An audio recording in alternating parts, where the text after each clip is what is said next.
I got my Tineco Floor S7, whatever model this is, about 4 or 5 months ago. And one of the things that people I wish would have said online was, what is the maintenance for and the upkeep when you are using this on a regular or daily basis? This is the first wet dry mop that I have ever had, so I don't know how all of the other ones work, but in my experience, this tank tends to be a pain because I empty it every single time. I rinse it out every single time.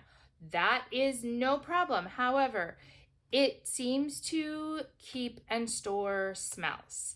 I even let it sit out on my kitchen counter to dry overnight, which takes up counter space so that it doesn't like hold residual smells and it still smells. Another thing with regular maintenance is I have longer hair, and so sometimes the hair kind of gets stuck in here.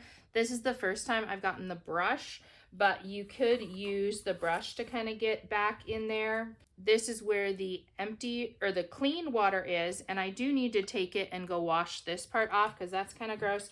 It has a self-cleaning function, which is so helpful, but you can remove some of these and then clean down here, which is something else that I'm probably going to do because I can see there's some residual messes.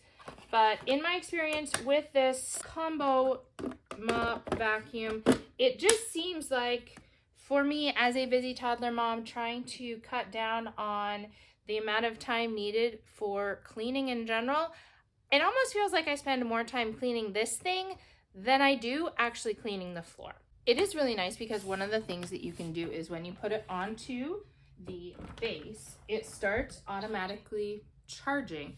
And then there's also a self-cleaning function. So it does a heated dry, and you can also have it automatically clean, and it does end up using a good chunk of water. So you have to make sure that you have water in the reserve tank before you clean, and also make sure that you empty out the dirty water after you clean. And it is a little loud when it is doing the drying and the cleaning features. So that is also another thing that you might want to keep in mind.